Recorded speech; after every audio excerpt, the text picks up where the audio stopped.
A pesar de los costos enormes que está teniendo, tanto en vidas humanas como en lo económico, la pandemia que nos aqueja puede convertirse en un catalizador de transformación hacia un mundo más solidario y empático. Acompáñame los próximos minutos para que juntos descubramos el enorme reto que se nos viene, pero también las poderosas oportunidades para que esta transformación ocurra.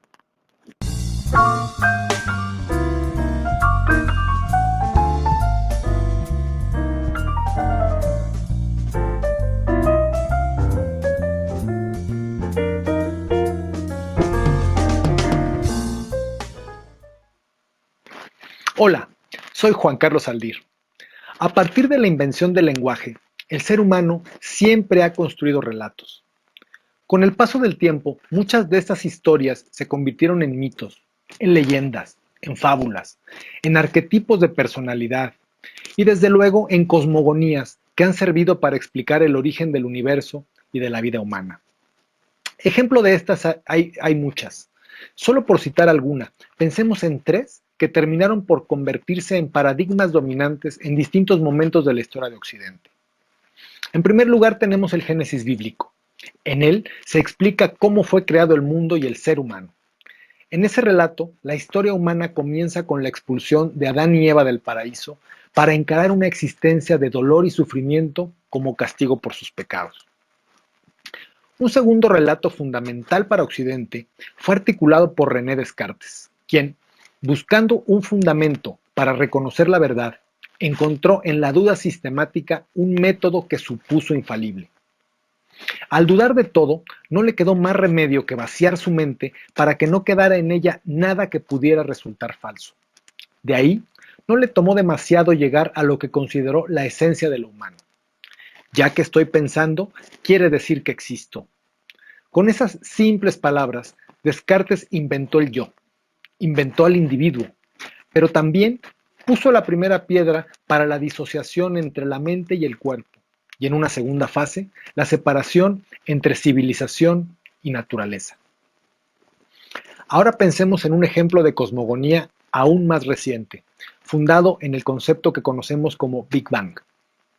El detonante de este relato fundacional fue una misteriosa explosión que dio origen al universo y que condujo, tras una serie de azares inexplicables, a que apareciéramos los humanos, desamparados en la inmensidad de lo que pudiera ser un cosmos inerte, incierto y vacío.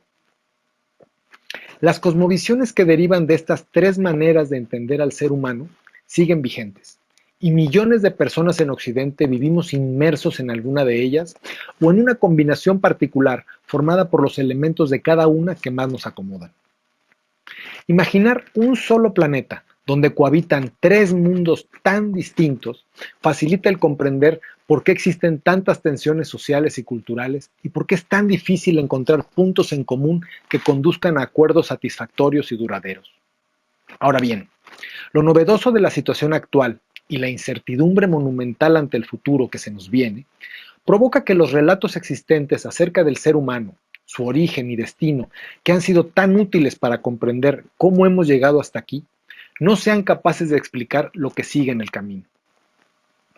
Una vez que la crisis sanitaria haya pasado, con las terribles consecuencias que ya sabemos en términos de vidas humanas perdidas, y que podamos al fin salir nuevamente de nuestras casas, podemos estar seguros de que el mundo que nos encontraremos no será el mismo que conocimos hasta ahora. La situación actual no solo nos invita, nos obliga a repensarnos, a redefinirnos, a encontrar nuevas formas de estar en el mundo que nos permitan continuar existiendo y desarrollándonos, pero de una manera más holística y sustentable en relación con todos los sistemas, tanto humanos como planetarios. Tanto en lo económico, en lo social, en lo político, en lo relacional, desde luego en lo ecológico, y esto por citar solamente algunos. Y esto ya está empezando a suceder. En organismos internacionales, universidades e incluso en espacios de gobierno como la Unión Europea, trabajan a marchas forzadas en busca de soluciones a problemas que de tan inéditos ni siquiera se han materializado aún. Pero este tipo de inquietudes está gestándose también a nivel individual. Y para muestra, un botón. La propia experiencia del encierro está invitando a muchas reflexiones. Una de las posibles sería preguntarnos en qué mundo preferimos vivir. En uno, donde los vecinos del edificio se ponen de acuerdo y le hacen la compra del supermercado a la mujer mayor para que no salga de su casa por pertenecer al grupo más vulnerable, o cuando las cosas se normalicen, preferimos regresar a ese mundo de siempre, donde impera el sálvese quien pueda por encima de la solidaridad. A pesar de todo, esta situación ofrece también ventajas inéditas. Por primera vez en la historia, esta nueva etapa que parece emerger parte de hechos universales. Todos los seres humanos, de todas las naciones, razas, género y preferencias sexuales, de ideologías, de religiones, estamos todos aquejados por el mismo problema al mismo tiempo. Y todos nos enfrentaremos a consecuencias análogas.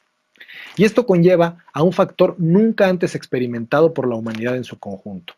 El hecho de que se trate de una crisis universal que todos estamos padeciendo de forma directa hará imposible entenderla exclusivamente de forma abstracta.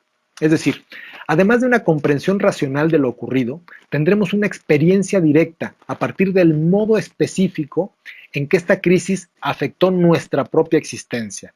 Y con esto, inevitablemente, desarrollaremos memorias emocionales, corporales y sensoriales de todo lo que hemos vivido en este tiempo. Esto habrá de ocurrir de cualquier modo, así que merece la pena capitalizarlo en nuestro beneficio. Al experimentar de forma personal y directa las consecuencias de la crisis, habremos muchos más individuos con la modalidad sensible y solidaria activada, con lo cual las soluciones que busquemos a los problemas que surjan podrían ser mucho más humanas y mucho más empáticas que en cualquier otra época de la historia. El hecho de que la crisis esté tan generalizada, tenga consecuencias tan graves en la vida concreta de los individuos y que sus efectos sean universales, la convierten en una lección existencial muy difícil de olvidar, muy difícil de pasar por alto y conlleva, por lo tanto, una auténtica oportunidad de transformación. Tan solo recordemos que el movimiento que surgió en Francia en mayo de 1968 tenía muchos menos agentes de cambio y fue mucho menos universal, y sin embargo, el mundo entero experimentó sus efectos. Desde luego que aquello que es potencialmente posible puede o no ocurrir, y lo que tentativamente parece una ocasión invaluable para renovar nuestro entendimiento y en una experiencia del mundo, se puede convertir también en una oportunidad perdida si las soluciones por las que optamos surgen del miedo y del egoísmo. Sería lamentable que el sufrimiento experimentado y los inmensos costos que de todas maneras habremos de pagar se diluyan y que terminemos por retomar las directrices previas, aun cuando sabemos a los diversos tipos de precipicios a los que ya nos dirigíamos. Al final será nuestra decisión. Muchas gracias y hasta muy pronto.